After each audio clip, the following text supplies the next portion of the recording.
Morning students. So welcome to science class. So already this previous chapter is taught by Sashikant sir, and today I am going to teach you next chapter, that is lesson 8, cell structure and functions. So in this chapter we are going to study about cells, how they work, okay, and how cells join together to form different organelles. Okay. So let us first study what is how this cell got discovered. So in 1665, Robert Hooke was a person who discovered the he observed thin sliced cork. मतलब एक लकड़ी से उसने एक लकड़ी का bark of the tree bark लिया, that is called as a thin sliced cork, and he observed it under the microscope. Then he saw that many small box-like structures can be seen in that slide. So he named this small box-like structure called as cells. But when he observed this cell, these cells were dead. Actually जब उसने compound microscope में रखने के बाद ये thin sliced cork को observe किया ना, तो उसने उसमें देखा कि बहुत छोटे-छोटे स्मॉल बॉक्स प्रेजेंट थे, which he named it as a cell. But those cells were dead cells. वो लोग अलाइव नहीं थे. कोई भी ऑर्गेनिज्म को जब हम लोग डिटेक्ट करेंगे whether the organism is dead or alive, it is totally dependent on the cell.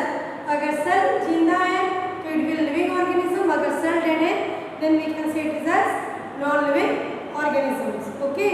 So what happened when he observed this? He saw cells. Then he stained the cells. Stained का मतलब क्या होता है? उसको colour देना. एक type से dye. So what happened? He stained the cells by using different color dye. Okay. And then he observed it under the microscope so that the cells can be seen in different colors. So why colors are used or dyes? Because to detect the different parts of the cell. Okay, कोई भी organism को जब हम लोग microscope से देखते हैं, अगर उसमें कोई स्टेनर यूज नहीं करेंगे तो वो हमें क्लियरली दिखेगा नहीं. तो इसलिए हम लोग स्टेनर या डाई यूज करते हैं, so that the organism in an organism the cell can be seen clearly. Also you can identify the different parts of the cell. That's why stainer is used in cells which is mounted by a we can say by using cover slip and that is slut. Okay. So next this theory was undertaken or forwarded again in 1838 by Matthias Milton and Theodore Schwann put this cell theory again. So by these two persons they gave a conclusion in 1838 that a living organism is made up of cell. That's why he called cell as a building block of the body. Actually cell जो है हमारे लिए या कोई भी living organism के लिए बहुत important है. That's why cell is called the structural and functional unit of life. कोई भी life को alive रहने के लिए cell plays an important role. Okay. So they come across four conclusion. So first conclusion was that living organism is made up of cell. That's why cell is the building block of the body. Okay. So second conclusion was all cells are similar in basic structure and function but are not identical. इसका मतलब क्या होता है?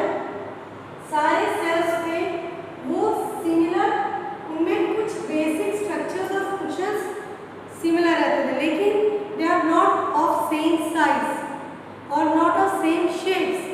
हम भी एक living organism है, human beings. हमारे में भी cells है जो हमारे हर human beings के लिए important है, लेकिन हमारा shape, size, structure सब different है. Okay? Human beings कोई thin है, कोई fat है, कोई लंबा है, कोई छोटा है. Similarly in cell also we give straight conclusion that all cells are similar in basic structure and function but are not identical. सब एक जैसे नहीं. Okay? His third conclusion was that all living organism undergo cell division. देखिए बेटा, जैसे कि higher organism में reproduction होता है, वैसे ही लोअर ऑर्गेनिज्म में cell division takes place. Cell division इसलिए करते हैं ताकि एक ऑर्गेनिज्म वो अपने आप को रेप्लिकेट करके रिप्रोड्यूस करेगा सेल डिविजन. मतलब कोई भी ऑर्गेनिज्म को वर्कआउट करने के लिए या उनको एक जनरेशन से दूसरी जनरेशन में पास होने के लिए लोअर ऑर्गेनिज्म सेल डिविजन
इसका मतलब क्या होता है, एक सिंगल सेल आपके स्ट्रक्चर को डिटरमाइन नहीं करेगा। तो इस क्या होता है, ऑर्गेनाइजेशन, सेल का ऑर्गेनाइजेशन इंपॉर्टेंट है। जैसे इंपॉर्टेंट ऑर्गेनाइजेशन ऑफ सेल का मतलब क्या होता है, एक सेल पूरे फंक्शन को कंप्लीट नहीं करती, तो ये सेल्स को ऑर्गेनाइज होना पड़ेगा एक फंक्शन को कंप्लीट करने के लिए।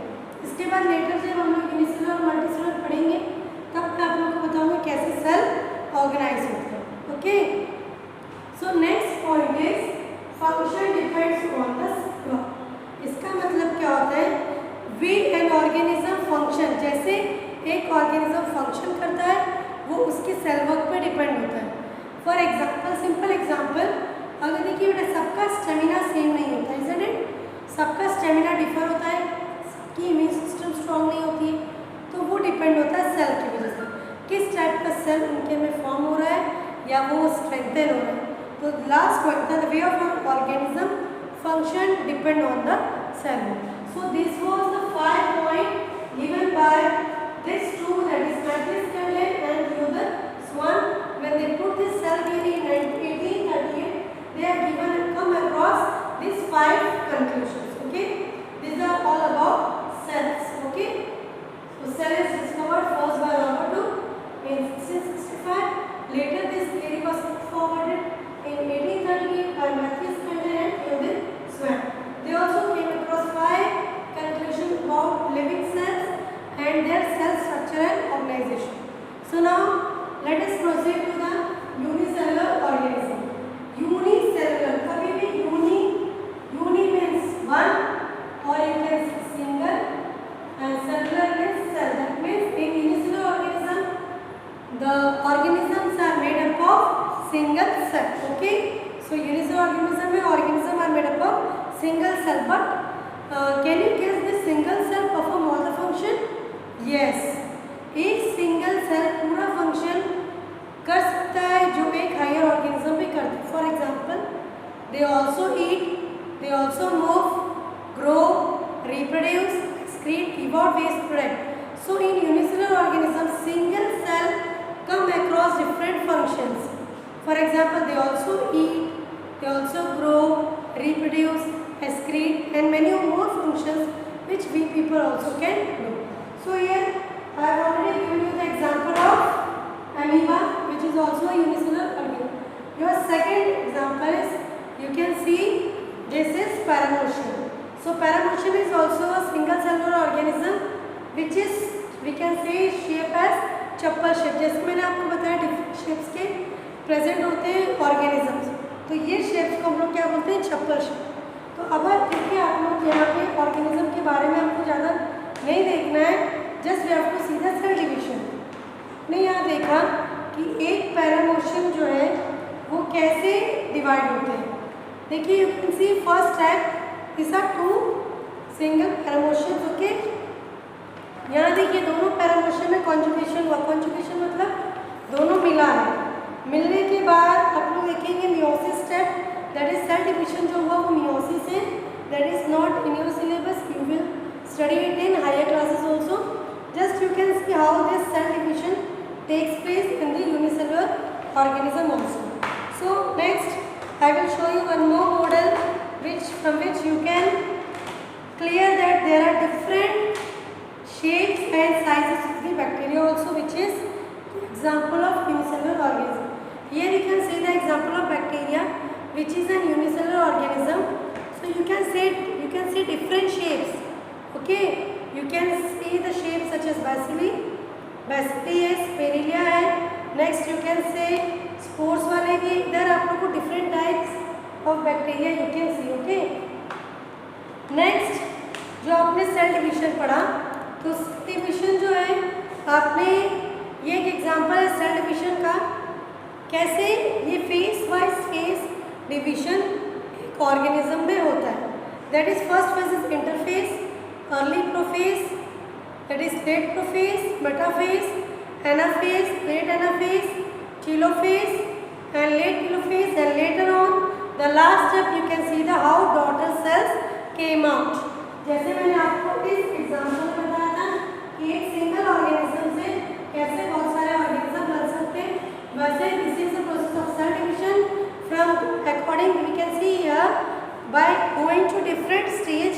Lastly, you can see daughter cells come up. ये आपके सिलेबस में नहीं है, जस्ट सेल डिविजन दिखाने के लिए मैंने आपको ये एग्जांपल शो किया. ओके, तो आपको समझ में आया होगा. Unicellular organism is a single cell and they perform all the functions such as they grow, they move, they eat, they reproduce, and they also excrete waste products. Now just proceed to multicellular organism. So multicellular organism means multi मतलब आपको सबको पता होगा बहुत सारे, many. That means multicellular organisms are made up of many cells. Okay. So how this organism are made? जैसे हमने यहाँ सेल के लिए पढ़ा था कि ऑर्गेनाइजेशन ऑफ ए सेल. अब मैं बताऊंगी आपको कैसे सेल ऑर्गेनाइज होता है. फर्स्ट, जैसे आपको पता है कि cell is made up of structural and functional unit of life. बहुत सारे जो सेल है हमारे बॉडी का बिल्डिंग ब्लॉक है. तो एक cell, single cell will combine into, जब बहुत सारे सेल्स मिलते हैं तो टिश्यू बनता है. बहुत सारे टिश्यू मिलके क्या बनेगा? ऑर्गन्स. बहुत सारे ऑर्गन्स मिलके ऑर्गन सिस्टम, और ये आप लोग कह सकते हैं कि लास्ट में हमारा ऑर्गेनिज्म है वो create. This is how organisation of the cell takes place. Okay, so in a multicellular organism you can say a fully grown human. एक जो फॉर एग्जांपल माई सेल्फ, जो हम लोग fully grown organism, body is made up of 100 trillion cells. आप लोग guess नहीं कर सकते कि हमारा बॉडी ट्रिलियन सेल से बना हुआ है. That is 100 trillion cells. अब आप लोग को ट्रिलियन सेल की पहले बार सुना है तो आप लोग देखिए कि एक ट्रिलियन में 1000 बिलियन होते सेल. एक ट्रिलियन में 1000 बिलियन होते हैं. तो आप लोग इसको कैलकुलेट कर सकते हैं कि एक ट्रिलियन में 1000 बिलियन है, तो 1000 इंटू 100 करेंगे, उतने सेल्स में एक ह्यूमन बॉडी बनता है. Okay, so this is all about multicellular organism. So आपको पता है कि multicellular organism they are higher organism. They perform all the function such as I am giving you the example of systems, that is digestive system, respiratory system, excretory system, reproductive system, and many more. So this is what how this multicellular organisms undergo different functions by the organization of a cell. एक cell से कभी multicellular organism work नहीं करेगा. They need the organization of the cell. Okay. So next you can see how this multicellular organism form organs to give different organ system. So in this video I am concluding you till here only. Next video we will study about how these sizes and shapes of organism varies. Okay, if you have any doubt you can contact me. Thank you.